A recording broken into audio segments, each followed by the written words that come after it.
참으로 복된 날, 주님께서 구별하신 축복의 날, 감사의 날, 또한 우리 생명의 기쁨의 날인 줄로 믿습니다. 예배하는 자에게 함께 하시는 주님의 역사가 저와 여러분 한 사람 한 사람에게 있어서 오늘 우리로 하여금 주를 바라보게 하셨던 놀라운 믿음의 영광이 각 사람 모두의 삶의 발걸음에 광명한 빛같이 비춰지는 역사가 있기를 주의 이름으로 축원합니다. 사랑하는 성도 여러분, 어제가 81주년 광복절이었고, 그리고 지난 한 주간 동안 그래서 우리는 구국의 재단으로 가장에서 일터에서 모이면 공예배에서 나라와 민족을 위하여 대한민국을 국률이 여겨주시고 대한민국을 살려달라고 하는 기도로 한 주간을 보냈습니다. 앞으로도 이 나라 이 민족이 온 열방과 모든 민족들에게 그리스도의 참된 평안과 복음의 역사들을, 그 생명의 기쁨들을 전하는 데 쓰임받는 우리 한국, 대한민국이 될 수 있도록 우리 믿는 자들, 특별히 조함의 모든 가족들이 끊임없이 기도의 사명을 잘 감당하여 주시기를 부탁드립니다. 기도가 없이는 이룰 수 없는 역사입니다. 기도가 없이는 이룰 수 없는 영광입니다. 우리 모두가 다 그 기도의 거룩한 사명을 잘 감당하기를 소망합니다. 마땅히 자녀들에게 행할 일을 가르치라. 잠언 22장 6절, 이 현수막에 크게 써붙여져 있는 마땅히 가르치라고 하는 이 말씀을 붙들고 오늘 3주째 우리가 어떠한 것들을 몸소 먼저 보이며 우리 자자손손들에게 이 같은 아름다운 믿음의 광명한 역사들이 나타나도록 해야 할까라고 하는 신앙의 물음들 앞에 나아가고 있습니다. 바라기는 오늘 마땅히 가르칠 영적인 습관, 이 거룩한 믿음의 태도가 지식이 아니고 단순히 한순간 이 자리에서 내뱉어지고 들렀다가 잊어먹는 시간이 아니고 우리의 삶에 배어져 있는 모습이 돼서 오늘 성경에 기록되어져 있는 예수의 피를 힘입는 놀라운 승리의 역사가 저와 여러분에게 있기를 원합니다. 특별히 이 시대를 살아갈 때에 이 죄악의 세력들이 얼마나 창궐한지 모릅니다. 예수 보혈의 능력에 힘입는 은혜의 역사가 우리도 우리지만 우리들의 자녀들에게 얼마나 절실히 요청되는지 알 수가 없습니다. 예수의 피를 힘입어, 예수의 보혈을 힘입어, 예수의 십자가를 힘입어, 예수의 그 거룩하신 이름에 힘입어 우리 모든 조함의 가족들과 우리 가정의 자손들이 힘껏 일어날 수 있는 은혜의 장이 활짝 열리게 되기를 주의 이름으로 축복합니다. 그렇다면 오늘의 이 말씀에 기록되어져 있는 마땅히 우리도 몸소 보여지고 가르쳐야 될 영적 습관은 뭘까? 근데 가만히 들여다보면 나부터도 그런 습관이 없는 것 같거든요. 그러면 지레 포기하고 후회만 하고 이제 장성한 자녀들이 됐고 내 품을 떠났는데 늦었다라고 하는 그런 안타까움이 토로될 수도 있을는지 모릅니다. 하지만 예수의 피를 힘입는데 늦은 때가 어디 있고 아닌 때가 어디 있고 그건 우리들의 생각이고, 예수의 피를 힘입는 때는 때를 어떤지 뭐든지 어느 순간이든지 우리의 거룩하신 주님의 역사는 나타날 줄로 믿습니다. 그 믿음을 갖고 예수의 피를 힘입어 오늘부터라도, 오늘 이 말씀을 통해 듣는 우리가 이 거룩한 영적 습관을 시작하면 좋겠다라는 겁니다. 독일의 대문호 괴테가 말하고 행동하는 건 너무 쉬운 일이다 이렇게 말했습니다. 그러나 그것으로 끝나지 않고 덧붙이기를, 그런데 내 마음의 생각과 계획대로 말하고 행동하기는, 그리고 말을 흐릴 수밖에 없었습니다. 그렇죠. 우리가 되는 대로 말하고 그냥 되는 대로 행동하면 인생 참 쉽습니다. 하지만 고려할 거 고려하고 또 생각하고 계획하고 깊이 묵상하면서 말하고 행동하는 것은 참으로 어려운 일입니다. 성경의 사도 바울은 내 마음은 원하지만 내 육신이 참으로 약하도다라고 토로했던 그 신앙의 절규를 우리는 너무 잘 압니다. 그렇습니다. 물론 내 마음에 악한 생각과 죄된 것들을, 그건 아니죠. 그러나 하나님의 선한 생각, 하나님의 계획들이 품어지면서도 그대로 말하고 행동한다는 것은 그 쉬운 일이 아니에요. 우리는 다 알죠. 지식으로 이미 전수받았죠. 그러나 배웠다고, 지식이 쌓였다고 그대로 됩니까? 아니요. 우리 한 스포츠 선수를 생각해 봅시다. 야구 선수, 축구 선수. 교실에서 칠판을 놓고, 야, 이건 이렇게 치는 거야, 이건 이렇게 던지는 거야, 야, 요렇게 움직여서 공을 요렇게 다뤄가지고 이렇게 차면 백발백중 골이야. 지식으로 해야 누가 모릅니까? 그러나 공 가지고 운동장에 나가면 그대로 됩니까? 몸이 안 움직이고 공이 내 마음대로 다뤄지지가 않는걸요. 왜 그렇습니까? 그 배운 지식대로 그 기술이 내 몸에 배이지 않았기 때문입니다. 그거는 아무짝에도 쓸 수 없는 지식이에요. 마음 같아서는 배웠으니까 나가면 치면 홈런 같죠. 마음 같아서는 배웠으니까 나가서 차면 다 백발백중 골을 넣을 것 같죠. 안 되지 않습니까? 하물며 육신의 일도 그러할진데 우리의 영의 일은요, 우리 기껏해야 이렇게 표현해서 죄송합니다만 300여 명의 성도들이 신앙생활을 주일날 하고 있는데, 1, 2부 예배를 드리는데, 주중에 새벽 예배든 수요일 예배든 금요 금양로든 주중에 한 번 더 나오시는 분의 수가 채 50%가 안 됩니다. 약 60% 넘는 수의 성도들은 주일만 나와요. 하물며 우리도 그러한데 우리 자녀들은요, 교회 학교에 아주 잠깐 머물다 갑니다. 아무리 외치고 아무리 강조해도 우리 몸에 이와 같은 선한 일들, 영의 일들, 믿음에 말하고 행동하는 일이 과연 몸에 배어질까요? 천만에요. 배어지지 않습니다. 우리도 안 되는걸요.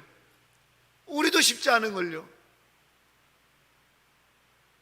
우리도 이 영의 일을 부단히 듣고 깨닫고 부단히 그 영의 일을 감당하려고 내 몸에 배이게 하지 않는 이상은 그것이 습관이 되지 않고서는 그런 믿음의 역사가 나타날 수가 없단 말이죠. 오늘 말씀을 통해 우리 스스로를 먼저 돌이켜보면 좋겠어요. 예배를 한 번 더 나왔다, 이게 단순한 숫자로 말하는 게 아니고 우리가 우리의 삶에서 거룩한 영의 일들을 내 몸에 배이게 하기 위한 이 영적 습관을 위한 일들을 우리는 얼마나 애를 쓰고 행하고 있는가라고 하는 본질의 질문인 거예요. 그래서 저는 사실은 이 영적 거룩한 습관은 다른 게 아니고 내 몸에 믿음의 일들이 배어지게 하는 건데, 그게 다른 게 아니라 예수 닮는 거다라는 거예요. 예수 닮아. 보고 또 보고, 듣고 또 듣고, 깨닫고 또 깨닫고, 마음에 품고 또 품고, 흉내내고 하다 보면 닮아가더라는 거예요. 닮아가더라는 거예요. 예수 닮아가더라는 거예요. 이것이 영적 축복이고 영적 습관이며, 여기에 예수의 피를 힘입어 질병도, 어떠한 인생의 문제도, 어떠한 두려움도, 어떠한 불안도, 어떠한 곤고한 일도, 어떠한 실망스러운 일도, 어떠한 죽을 일도 이겨낼 믿음의 역사가 있다는 사실입니다. 예수의 피를 힘을 빌 줄 아는 영적 거룩한 습관, 주님 닮아가는 우리들의 믿음의 발걸음이 되기를 주의 이름으로 축복합니다. 시작합시다.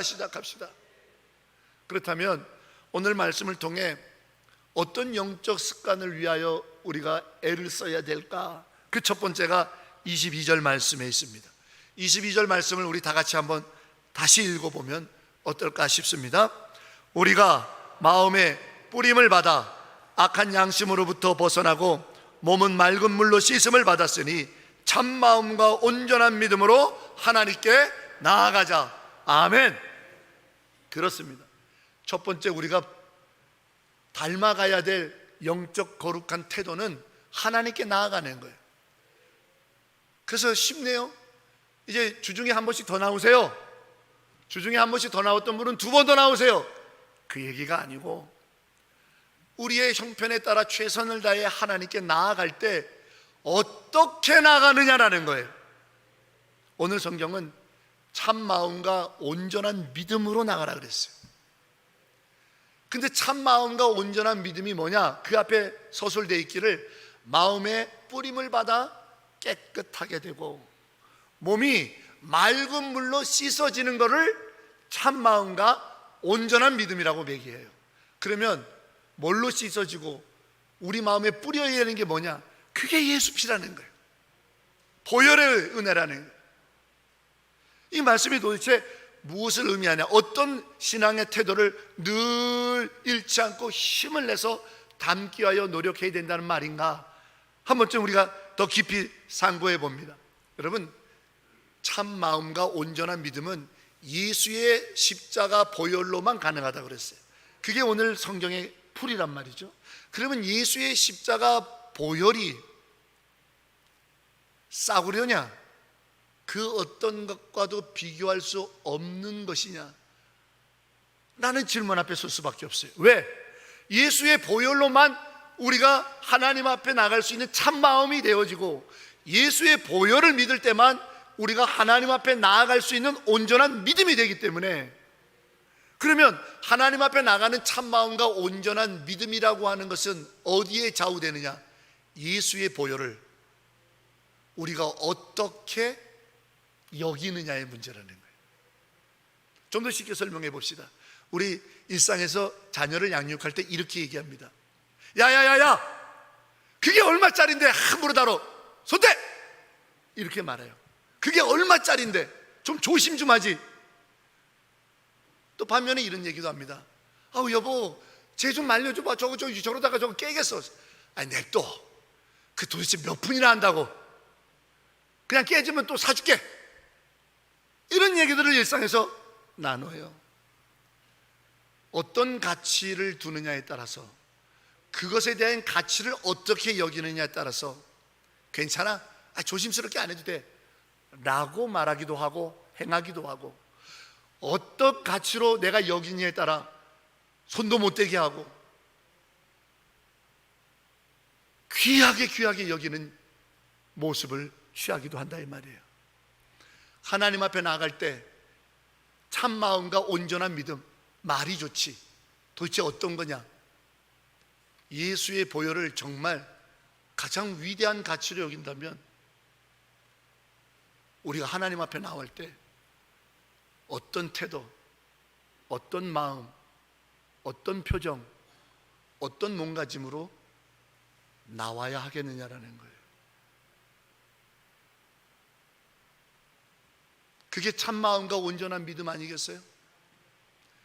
마음에 분이 차가지고, 털썩해서 화가 차가지고, 내 욕망만 가득 차서 이거 안 들어주면 난 교회 이제 안 다닐 거야, 하나님하고 내 욕심만, 내 관철만 하려고 하는, 이게 과연 예수의 보혈에 가치를 두는, 생명의 가치를 두는 참 마음과 온전한 믿음은 아니지 않을까요? 하나님 앞에 나가는 참 마음과 온전한 믿음, 예수의 보혈을 생명의 가치로 느낀다라고 하면 우리는 정말 모든 언행 심사에 있어서 조심해야 하지 않을까요?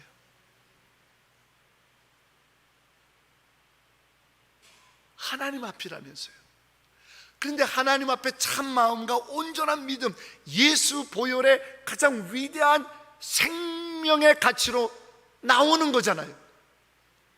그게 참 마음과 온전한 믿음이잖아요. 그런데 나 하고 싶은 표현 다 하고, 나 하고 싶은 불만 다 표정하면서,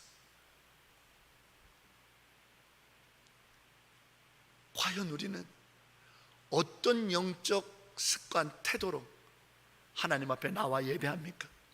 하나님 앞에 나와 기도합니까? 하나님을 높이 찬양합니까? 하나님 앞에 헌금을 드리며 헌신하며 봉사합니까? 묻지 않을 수 없습니다. 묻지 않을 수 없습니다. 오늘 성경은 말합니다. 예수의 피 흘림, 예수의 십자가 죽음이라고 하는 보혈로 예수의 생명이 들어져서 비로소 휘장이 갈라져서 여호와 앞에 나가는 생명의 길이 열렸으니 그 길로 우리가 하나님 앞에 나아가자. 그 길로 하나님 앞에 나아간다라고 하는 참마음과 믿음이 있어야 된다는 거죠.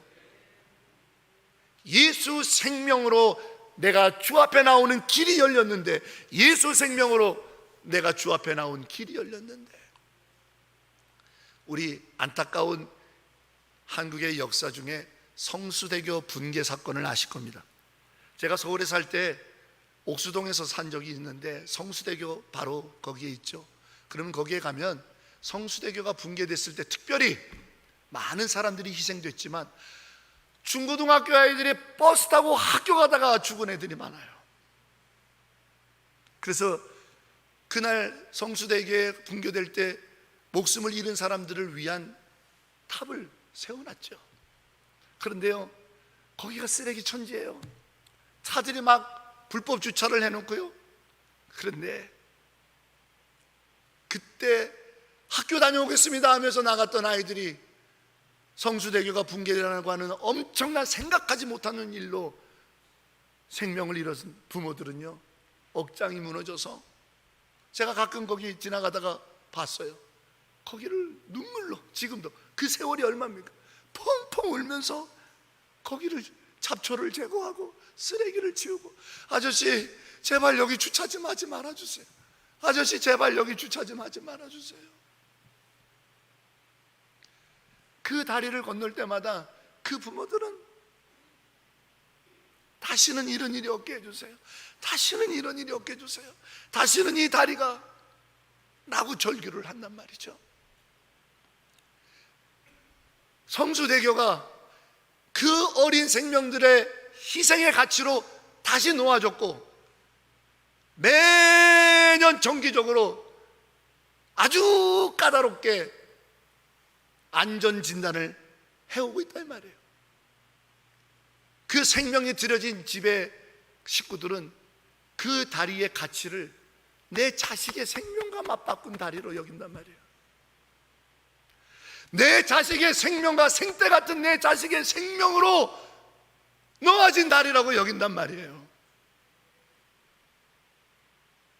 우리가 하나님 앞에 나오는 것은, 우리가 하나님 앞에 예배하는 것은, 우리가 하나님 앞에 기도하는 것은, 우리가 하나님 앞에 찬송하는 것은, 우리가 하나님 앞에 헌금을 드리고 봉사하고 주의 일을 감당하는 것은 예수의 피를 힘입어 예수의 생명으로 놓아진 다리 아닙니까? 그런데 어찌 우리가 이 생명의 길 앞에 불평하고 싸우고 미워하고 탓하고 원수짓고 분쟁을 일으키며 험한 말들을 서심치 않게 하며, 이게 우리가 참마음과 온전한 믿음으로 하나님 앞에 나오는 걸까요? 단순히 하나님 앞에 나가는 영적 습관, 예배 몇 번 더 나가느냐가 아니란 말이에요. 우리 아이들이 본단 말이에요. 우리 아이들에게 그걸 가르쳐야 된단 말이죠. 우리 아이들에게 하나님 앞에 나가는 자의 그 생명의 가치, 하나님 앞에 찬송하는 그 한 소절의 생명의 가치, 하나님 앞에 작은 금액이라도 헌금을 드리며 그를 영화롭게 하는 그 생명의 가치를 몸에 배이게 하고 예수를 닮게 하는 일이 있을 때, 예수의 피를 힘입는 영광의 역사는, 사망 권세를 이기는 영광의 역사는 이 땅에 충만한 기쁨으로 맺어질 줄로 믿습니다. 사랑하는 주와 함께 성도 여러분,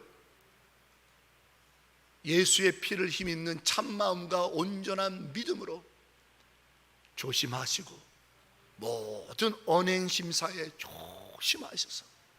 조심하셔서 예배드리고 찬송하고 기도하며 주의 일을 나누어 맡아 우리 모두가 예수의 이 생명, 부활의 생명, 사망 권세를 이기는 능력이 되는 예수의 보혈을 힘입는 능한 자들, 강한 자들, 굳건한 자들, 복된 자들로 살아갈 수 있는 저와 여러분, 우리 후손들이 되어지기를 주의 이름으로 축원합니다.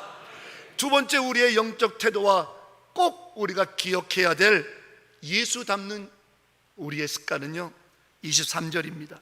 자, 23절 우리 또 같이 읽어보겠습니다. 또 약속하신 이는 미쁘시니 우리가 믿는 도리의 소망을 움직이지 말며 굳게 잡고. 아멘. 저는 사실은 제가 나온 감리교 신학대학교 교수가 되고 싶었어요.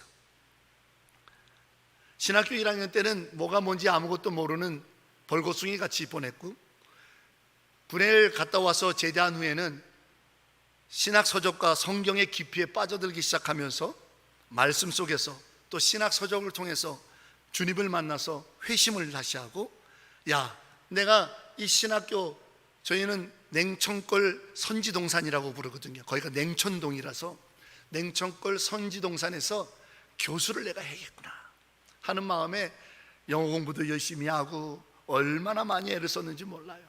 남들 잘 때 안 자고 정말 장학금 놓치지 않으려고 학점 관리하고, 그래서 대학원까지 마치고는, 그리고 정말 유학을 가려고 그런 계획을 가운데 찬스가 와서 학부를 졸업하는, 대학교를 4년 졸업하고는 유학을 가기 위하여 토플 시험을 보고 이렇게 해서 미국에 있는 신학교 두 곳에서부터 합격을 했어요.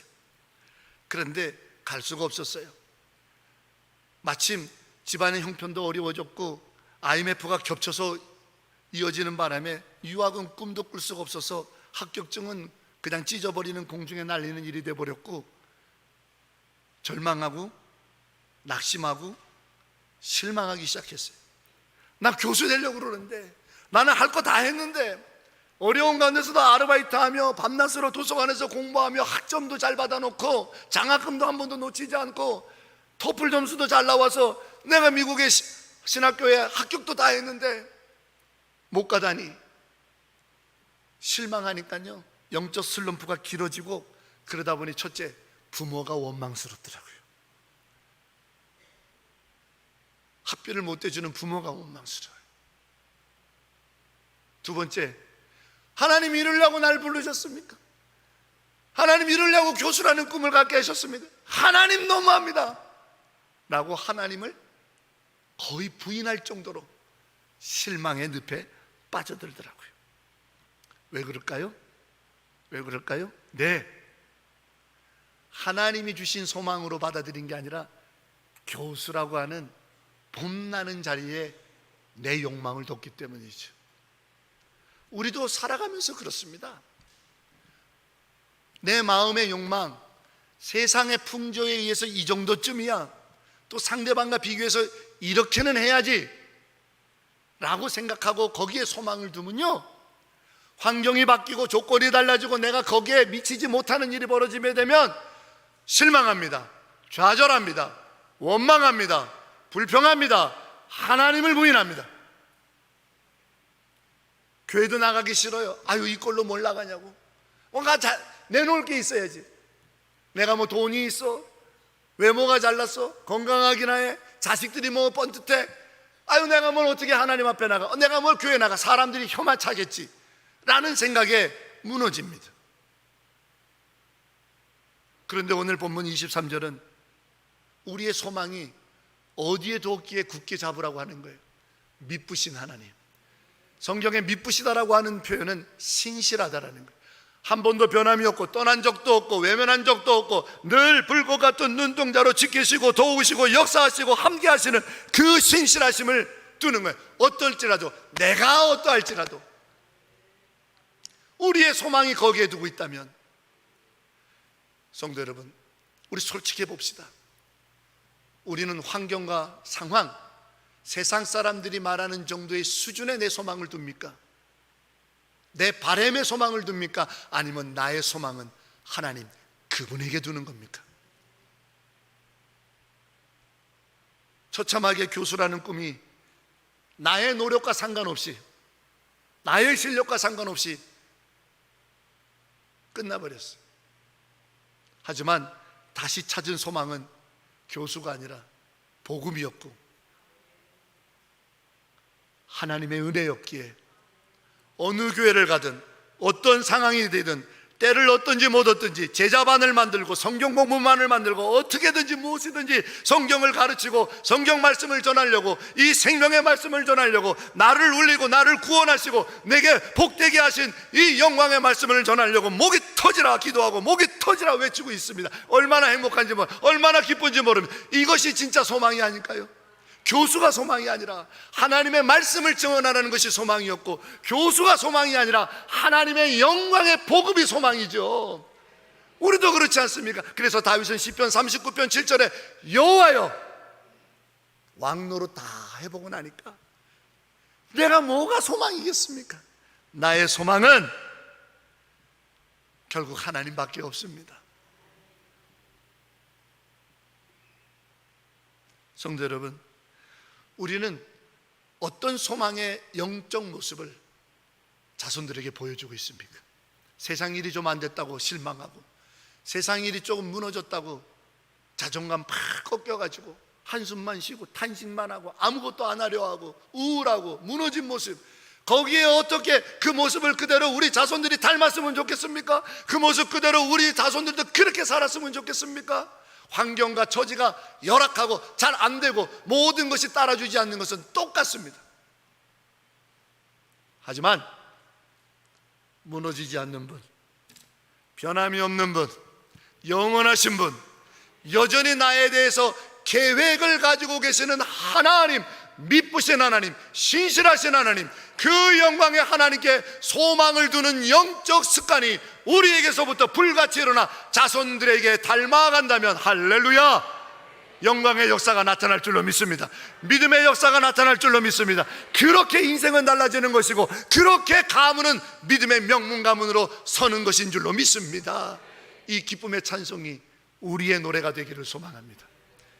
이 기쁨의 노래가 여러분과 여러분의 가정에서도 날마다 모이면 들려지는 영광의 역사가 되기를 주의 이름으로 축원합니다.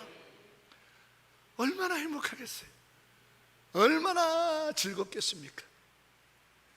이제 나의 나된 것 주의 은혜로다 고백했던 바울과 같이 우리의 상황도, 우리의 처지도 거기에 우리의 소망이 있는 게 아니고, 세상의 풍파에, 세상의 풍조에, 세상 사람들의 입방아와 눈빛에 내 소망을 두는 게 아니고, 세상 사람들이 보기에 좀 그럴싸하다, 불려지는 이름이 좀 괜찮다, 세상 사람들이 보기에 하는 것에, 우쭐대는 것에 내 소망이 있는 게 아니고, 미쁘신 하나님, 신실하신 나의 주 여호와, 그분이 잠언 19장 21절에 말씀하셨던 것처럼 사람이 그 마음으로 많은 계획을 가지고 있지라도 오직 여호와의 뜻만 온전히 서게 될지어다, 거기에 소망을 두는 거예요. 하나님, 나를 통해, 이 인생을 통해서도, 하나님 나를 통해, 이런 환경에 있는 나를 통해서도 당신의 일이 세워지기 원합니다. 당신의 역사가 세워지기 원합니다. 나는 거기에 소망을 두는 거예요. 나는 거기에 소망을 두는 거예요. 나는 거기에 소망을 두는 거예요. 할렐루야. 그 인생이 예수의 피를 힘입는 거 아니겠어요? 그러면 하나님이 하시는 일들의 열매가 기뻐 충만할 것입니다. 우리 성도들의 가정마다 바로 이 소망의 노래가 날마다 향기롭게 울려 퍼지기를 주의 이름으로 축복합니다. 마지막 세 번째, 우리 24절과 25절 말씀을 두 절 큰 소리로 같이 읽어보겠습니다. 서로 돌아보아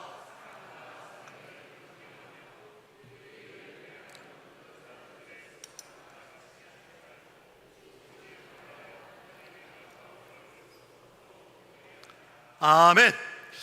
우리는 25절 말씀을 종종 들어봅니다. 모이기를 피하는 어떤 사람들의 습관과 같이 하지 말고 우리는 열심히 모이자, 그러니까 예배 열심히 나와야 된다, 맞는 말씀입니다.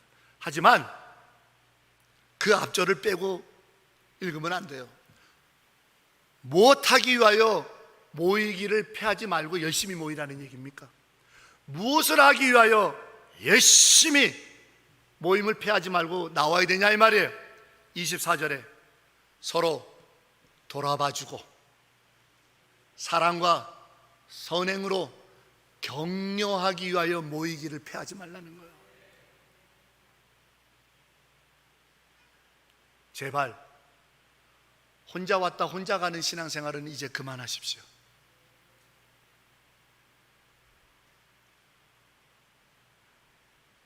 목회하면서 성도들에게 듣는 말 중에서 가장 가슴 아픈 말 중에 하나가, 목사님, 교회는 깊숙이 개입 안 하는 게 제일 좋아요. 있는 듯 없는 듯 그렇게 그냥 앉아있다가 가는 게 제일 행복한 것 같아요 라는 말입니다. 하나님의 말씀은 서로 모여서 살펴주고 서로를 돌아봐주고 주 예수의 사랑과 성령의 선하심으로 서로를 격려하기 위하여 그런 모이기를 패하지 말라는 거예요. 이게 우리의 영적 거룩한 신앙인의 습관이어야 돼요. 서로를 돌아봐주고 평안의 인사를 나누고 위로의 손길이 끊이지 않게 하며, 결코 어떠한 신앙의 공동체의 일원 중에 누구도 혼자 외롭게 두지 말며 기도를 공급하고 평안의 인사를 공급하고 축복의 말들을 공급하는 이 거룩한 습관 위에 예수의 피는 생명이 될 것입니다. 예수님은요, 거라사 광인, 옷도 다 벗고 미친 자가 되어서 공동묘지에 사는 자를 위해서 갈릴리 호수를 건너부신 분입니다. 예수께서는요, 아무도 상대하지 않아주고 자기도 상대하기 싫어서 정오의 태양볕에 홀로 야곱의 우물에 가서 물을 길었던 사마리아 수가성 여인 그 한 사람을 만나기 위하여 별의별 모욕적인 욕까지 먹어가며 유대 남정네가 사마리아 땅에 들어가 사마리아 여인에게 말을 건네신 분입니다. 울고 있는 자와 함께 울어주고 슬퍼 탄식하는 자와 함께 가슴을 나눠주며 기뻐하는 일들을 충만하게 누리는 자에게 박수를 쳐주는 일들, 서로 돌아봐주고 그리스도의 사랑과 성령의 선하심으로 격려하기 위하여 모이라.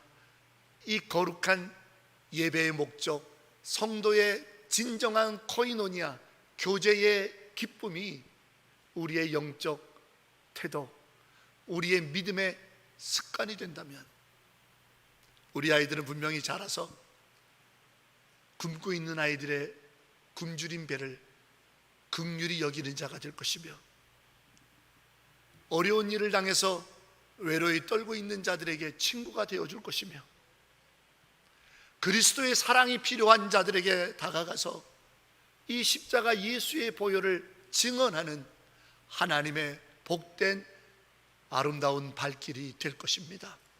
그거를 꿈꿉니다. 그런 자녀들이 되기를 소망합니다. 그런 우리들의 믿음의 행보가 되어지는 은혜가 이 조암재단에 있는 모든 지체들 여러분 한 분 한 분에게 예수 닮는 향기로 있기를 주의 이름으로 축복합니다. 성도 여러분, 이제 시작합시다. 거룩한 영적 습관은 지식으로 안 됩니다. 오늘부터 내가 애쓰고 시작할 때 언젠가 우리가 읽었던 큰 바위 얼굴이라고 하는 이야기의 결론처럼 우리도 예수 닮아갔더라, 거룩한 향기 습관의 사람 되었더라. 그래서 우리 자녀도 그 모습을 닮아 예수 향기 날리는 은총이 넘치더라. 이 기쁨의 열매가 먼 훗날 천상의 예비를 드리는 그 자리에서 우리 모두가 주로부터 칭찬받는 복된 은혜가 되기를 주의 이름으로 간절히 축원합니다. 할렐루야. 주님, 거룩한 예수의 보혈을 힘입는 이 능력의 습관, 믿음의 발걸음, 우리와 우리의 자손, 우리 조암교회의 모습이 되기를 소망합니다. 주여, 오늘부터 시작하기를 원하나니 우리를 도와주시옵소서. 예수님의 이름으로 간절히 기도하옵나이다. 아멘.